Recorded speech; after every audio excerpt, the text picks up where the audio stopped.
Desde la ciudad capital, Línea Directa con Andrea Zarralde.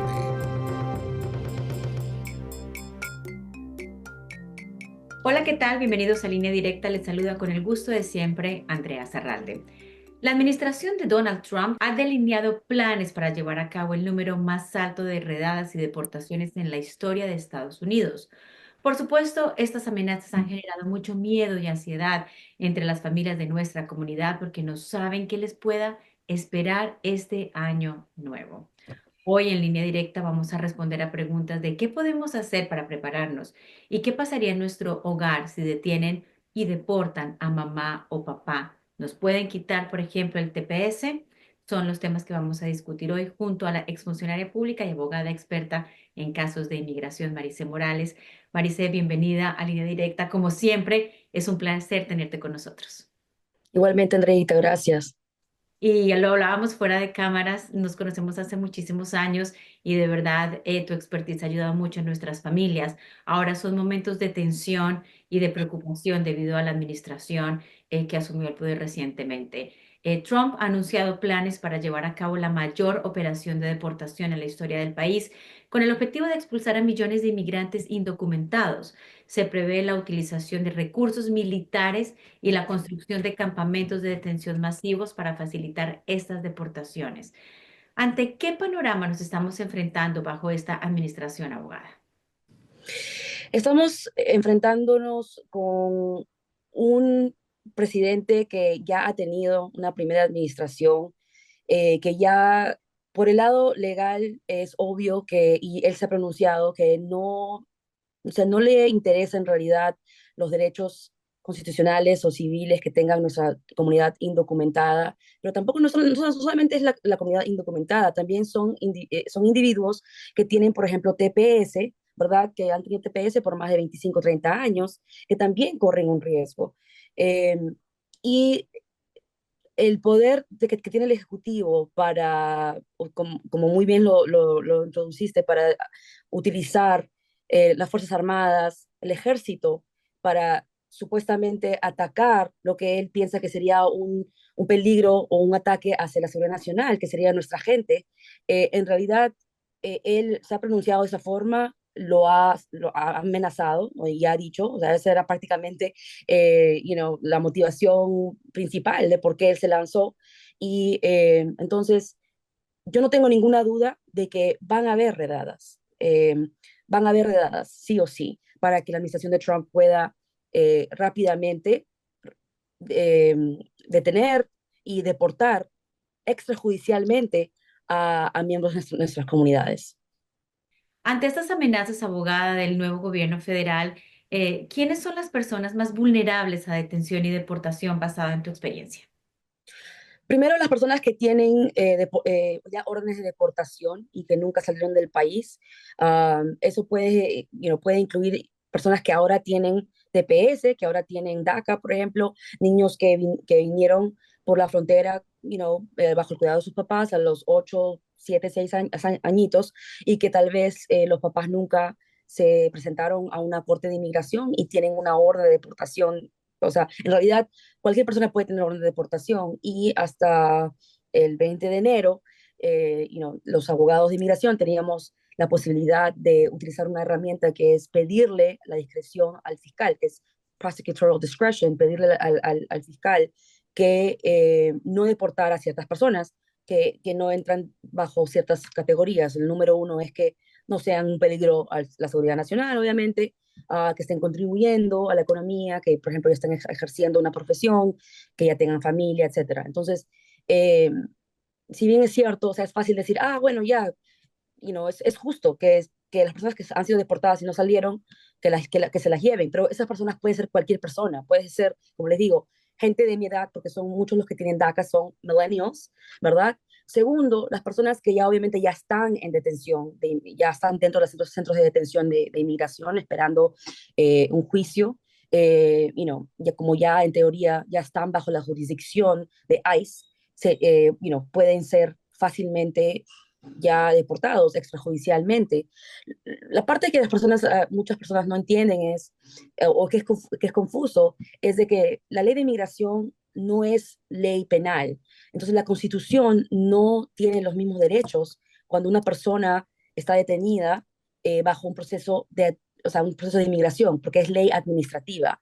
O sea, ley administrativa tiene menos protecciones que una persona que estuviese detenida por temas penales. Ya la Constitución te provee un número de derechos civiles, constitucionales, que uno de ellos es el debido proceso. El tema con inmigración es de que sí, o sea, tenemos derecho a pedir un abogado, pero si ya uno tiene una orden de deportación, entonces ya esos derechos prácticamente están ya renunciados, ¿verdad? Porque ya ha habido una orden en tu contra.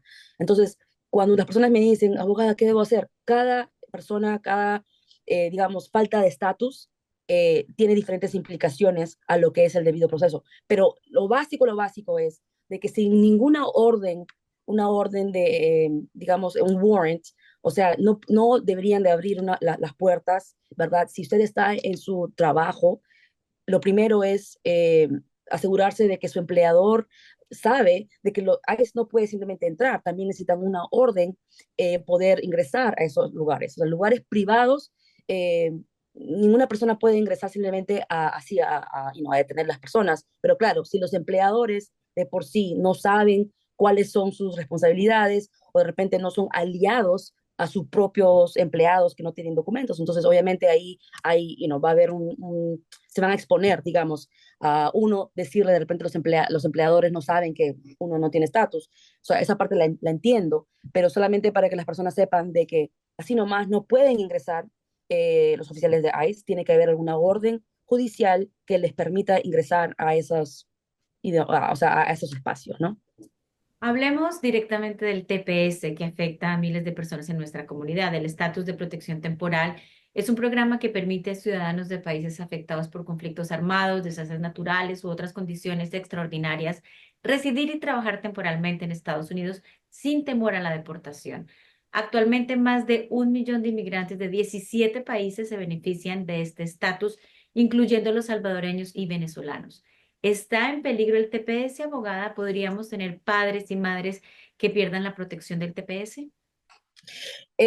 Sí, en realidad, así como lo hemos visto en la primera administración de Trump, eso fue uno de los primeros, las primeras estrategias que hizo Trump fue someter, digamos, o sea, la constitucionalidad, la pregunta si es que el TPS era constitucional a las Cortes Federales.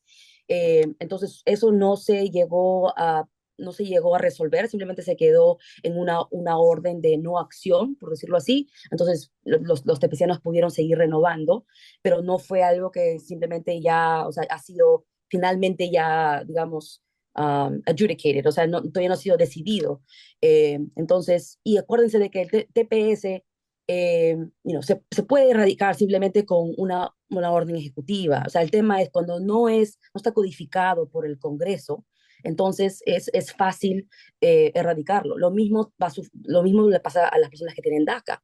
Esa es la parte tan peligrosa, digamos, es justamente para nuestros hermanos salvadoreños, nuestros hermanos que viven en el DMV. Sabemos que hay más de 200,000 que se benefician de TPS en nuestra área y nuestros hermanos salvadoreños tienen acá 25, 30 años y desgraciadamente el sistema migratorio de Estados Unidos no es basado en mérito, no es porque has tenido más tiempo acá que te da un camino a la ciudadanía. Entonces, es por diseño que hemos mantenido a cierta población bajo lo que es el TPS para poder eh, manipularlos, explotarlos y dejarlos digamos, una subclase de trabajadores que en realidad nunca van a poder tener un estatus permanente. Y eso es, para mí o sea, es un descuido, pero es un descuido, yo diría, adrede, para poder seguir beneficiándonos de la mano de obra barata, digamos, de muchos de nuestros hermanos inmigrantes. A mí como madre de familia, abogada, me rompe el alma tener que hablar de esto, pero una de las preguntas que familias en riesgo se tienen que hacer si los niños se quedan aquí en Estados Unidos o se van con sus padres deportados. Cuando hay esta separación de familias debido a una deportación, a un estatus migratorio, ¿qué nos puedes decir acerca de cómo prepararnos para esta situación? ¿Cómo se puede establecer un plan con un abogado, con un tutor legal? Sabemos que nuestras familias son híbridas. Hay muchas personas en familia que no tienen documentos, otras que nacieron acá, otras que tienen de pronto la residencia, y eso sucede, es muy común. ¿Cómo hacemos un plan? ¿Cuál es tu consejo? Ok.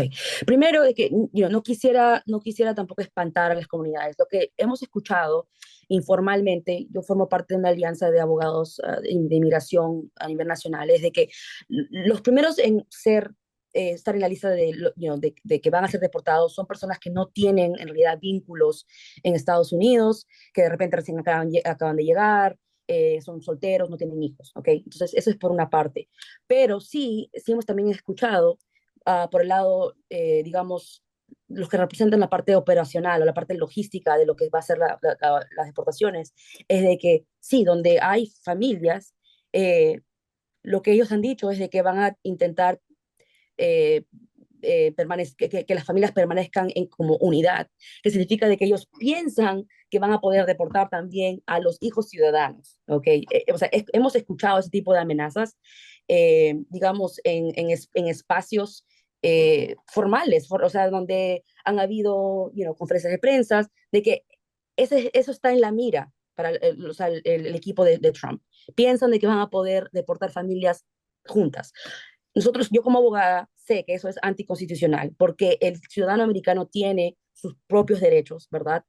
No puedes ser deportado de tu propio país, eso es por un lado. Entonces, va a haber, definitivamente, van a haber familias, desgraciadamente, de que van a ser víctimas de estos movimientos anticonstitucionales, pero definitivamente van a haber debates, pleitos legales en las cortes, porque eso es inconstitucional y también va contra las convenciones internacionales del mundo. Ahora, dicho eso, sabemos de que Trump no le importa, o sea, no le importa. Él va a empujar lo más que pueda. Ahora, ¿qué tipo de protecciones puede tomar una familia? Primero, tener, tener digamos, la información de un abogado, una abogada de confianza a la mano, ¿ok? No permitir el ingreso de ningún oficial a sus casas. No pueden entrar sin eh, una orden judicial que les permita ingresar, ¿ok? Ahora, si usted sabe que tiene una orden de deportación, usted no tiene que regalarle esa información a nadie, ¿ok? ICE si ingresa, es más probable que no ingrese con todas, digamos, los requisitos legales que necesitan para poder ingresar. Entonces, usted tiene el derecho de permanecerse en silencio, decirle que usted está buscando a un abogado, ¿verdad? Y comunicarse lo más pronto posible. Y va a haber una balanza entre los derechos que tienen sus hijos ciudadanos, ¿verdad? Eh, sus derechos de crecer en un hogar como cualquier menor de edad, ¿no? En un hogar donde van a ser criados por sus padres biológicos versus la necesidad de deportar al padre, ¿ok? Entonces, si usted ejerce sus derechos y usted dice, yo voy a pelear, voy a defenderme ante un juez, entonces obviamente el juez va a tener que equilibrar, ¿verdad?, los derechos del niño contra la necesidad de expulsar al adulto del país, ¿ok?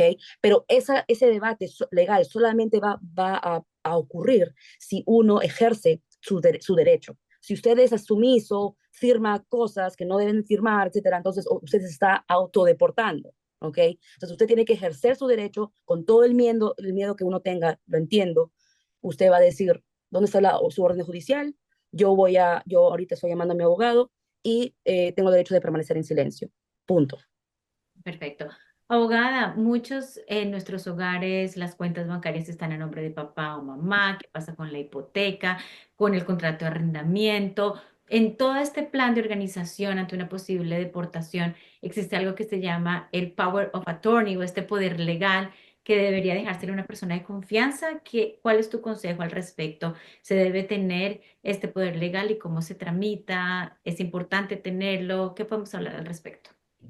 Claro que sí, o sea, eso, como cualquier, digamos, ante cualquier crisis, ante cualquier evento que salga de nuestro control, ¿verdad? Sería bueno tener una carta poder para lo que son los bienes acá en Estados Unidos, pero también, digamos, por el cuidado de los niños, si usted quiere otorgarle lo que es un guardianship o la patria potestad a un familiar, a una amistad, tal vez, de que quien sí tenga estatus y se pueda quedar a cargo de los niños, el estado de Maryland ya cuenta con con esa herramienta. Justamente cuando estaba yo en la legislatura de Maryland, eh, durante la primera administración de Trump, justamente pudimos agilizar ese proceso de guardianship, que en menos de 30 días ya la Corte o sea, tiene requerimiento de ponerle una fecha para que esa audiencia se haga fácilmente, rápidamente, y usted tenga esas protecciones, ¿no? Entonces, en realidad, más allá de lo que las herramientas que ya existen, simplemente para proteger sus bienes, tener una carta de poder, de repente agregar un titular a su cuenta de banco, son recomendables. Vamos a hacer una breve pausa de este programa de Línea Directa. Hoy estamos hablando sobre lo que puede pasar en temas de inmigración bajo la nueva administración federal. Ya regresamos.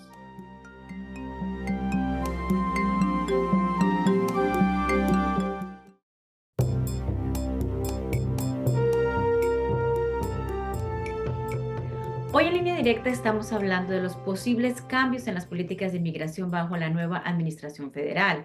Estas propuestas han generado preocupación entre defensores de los derechos de los inmigrantes y en diversas comunidades que teman violaciones a los derechos constitucionales y un aumento en la criminalización de los inmigrantes.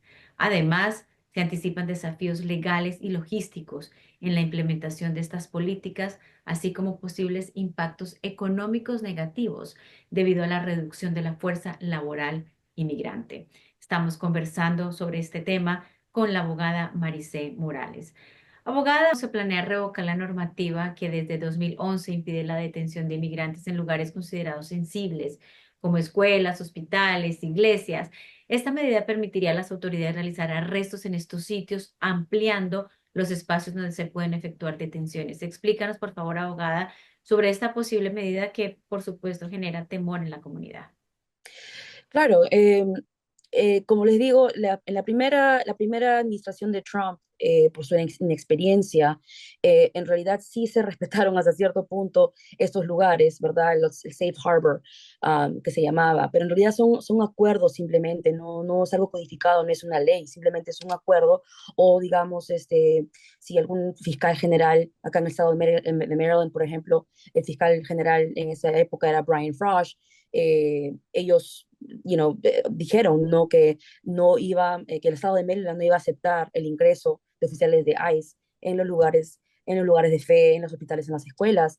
Y ahora la administración de Trump, y no sé, como que se ha empapado un poquito más y dicen, bueno, eso puede ser un acuerdo, pero como el Ejecutivo, yo no tengo que, digamos, no tengo por qué seguir digamos, esos acuerdos. Entonces, de que las personas se siguen exponiendo, se van a seguir exponiendo.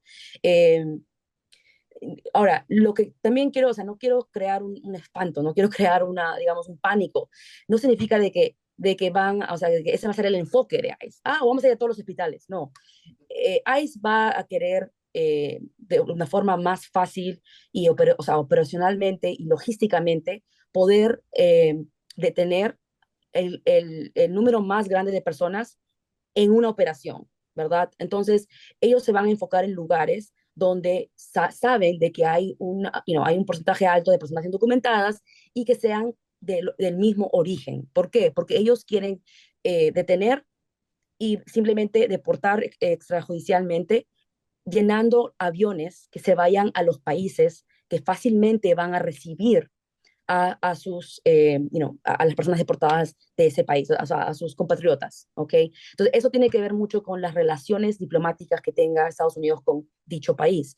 Y lo que hemos escuchado informalmente dentro de estos círculos, que les comento, mis colegas abogados de inmigración nacionalmente, es los países que van a colaborar con ICE fácilmente van a ser Haití, Honduras, Guatemala y Nicaragua, simplemente porque ellos aceptan aviones de personas deportadas de esos países sin ninguna pelea. Entonces tiene que ver también cómo va a recibir el país de origen a esos aviones llenos de personas de ese origen, ¿verdad?, que son deportadas extrajudicialmente.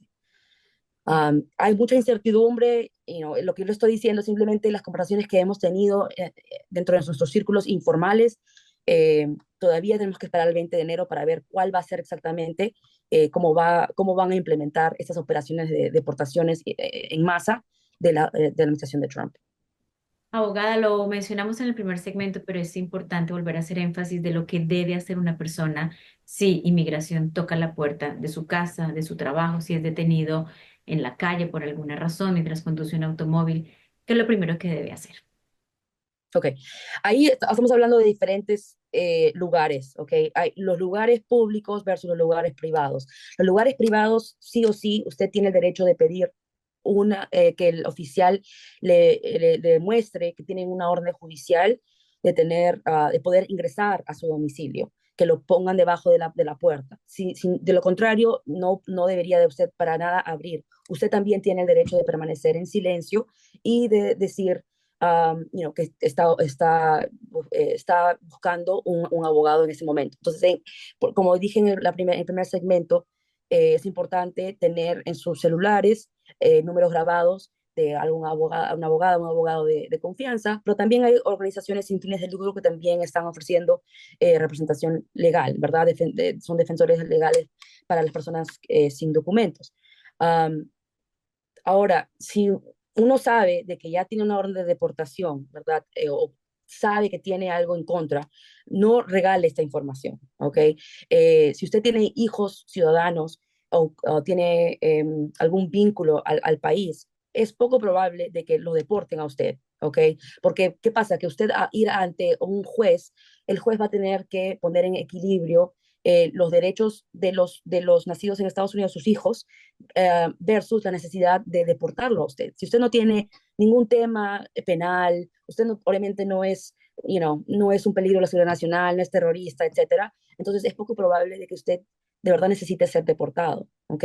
Pero claro, si uno es sumiso, uno firma, uno comienza responder preguntas que en realidad no deberían, entonces se está autodeportando, en otras palabras, ¿no? Entonces, mantenerse en silencio. Perfecto, abogada. Es importante recalcar que nuestras familias latinas, nuestros trabajadores latinos, realmente durante la pandemia fueron héroes. Fueron los de primera línea, los que estaban en los supermercados, en las farmacias, para poder Exactamente. la economía y la salud de este país. Ahora es increíble y triste ver cómo están buscando la manera de sacarnos y la fuerza en contra de nuestra comunidad. ¿Qué le puedes decir tú a las familias latinas que ahora tienen miedo? ¿Cuáles son estos últimos consejos bajo esta nueva administración federal? ¿Cuál es tu mensaje? Porque, como decía, es importante resaltar los héroes que fueron durante la pandemia, los momentos más difíciles en la crisis de salud mundial más grande del país. Y ahora estamos siendo como atacados bajo la lupa. Esos momentos duros. ¿Cuál es tu mensaje para cerrar? Eh, Primero, de que desgraciadamente la parte emocional, la parte de que nuestra gente es la que se sacrificó, no sirve de nada, ¿ok? Entonces, tenemos que pensar con la cabeza fría, tienen que empaparse de sus derechos. Desgraciadamente, este país no, en realidad no está basado digamos, en los temas emotivos. Ah, ok, porque usted estuvo acá, se esclavizó. No, al contrario, este país está para explotar a las personas en momentos de vulnerabilidad. Entonces, hay que poner las antenas bien puestas y saber nuestros derechos. Porque de lo contrario, como les digo, o sea, nuestro espíritu latino es un espíritu muy cálido, ¿ok? Que choca justamente con el sistema que nos gobierna. Entonces, por el lado emotivo, por ese lado no es, no, o sea, el sistema legal no le va a premiar eso, ¿ok? Entonces tenemos que empaparnos, tenemos que tener, protocolos de emergencia, si es que papá, mamá los deportan, Dios no quiera, a dónde se va a reportar ese niño. Como me preguntaba Andrea al principio en el primer segmento, cuáles son las herramientas para poder protegernos, tener ya establecido, digamos, esa patria potestad para ese menor de edad, tener ya establecido el titular para sus propiedades o acceso a sus cuentas bancarias, etcétera. Tener eso, ya estar, ya pensar con la cabeza fría. Desgraciadamente, sí, nosotros sabemos de que nuestros familiares, esos fueron los que más se exponieron al COVID. y muchísimos de nuestros familiares, amistades, miembros de nuestra comunidad hispana murieron, fueron los primeros en morirse por el COVID. Eh, y es justamente es parte del sistema de que como les permiten explotarnos y les permiten, como somos una comunidad trabajadora, entonces nos han, digamos, oprimido, nos han hecho quedarnos en situaciones sin estatus. Es importante también educarnos entre nosotros, porque desgraciadamente o sea, los votos más altos que recibió Trump fueron, después del hombre blanco americano, fue el hombre latino que votó para que esta persona ahora vuelva a ser presidente de este país. Entonces, no crea que porque usted tiene estatus o usted tiene el color de la piel de tal forma, de que usted va a ser tratado distinto. Este país, todos los hispanos somos iguales. O sea, yo soy ciudadana, soy hija de inmigrantes y me he dedicado justamente a defender a las comunidades de inmigrantes porque yo me siento inmigrante. Desgraciadamente, Andrea, no tengo otras palabras más, pero es en realidad palabras digamos, de mucha precaución y de mucha sabiduría para esto, para los años que nos tocan vivir ahora que vuelve la administración de Trump comenzando el 20 de enero de este año. Abogada Maricé Morales, exfuncionaria pública, muchísimas gracias, como siempre, por haber estado con nosotros en línea directa, por tus consejos, por hablar tan directa y honestamente con nuestra comunidad, con nuestras familias, que lo necesitan ahora más que nunca, tener personas aliadas como tú, con expertise, que llegan directamente con consejos y mensajes directos en estos momentos. Muchísimas gracias, abogada, y como siempre, esta línea directa será tu casa. Gracias, Andrea, por crear el espacio. Muchas gracias. Ustedes quédense aquí, que ya regresamos.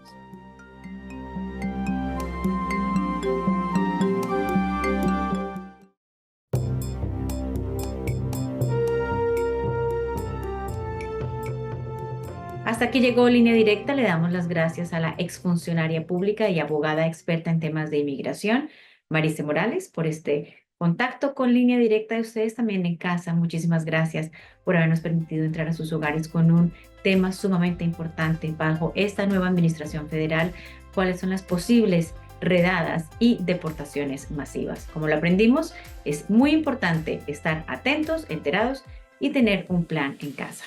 Estuvo con ustedes Andrea Serralde. Gracias y hasta la próxima.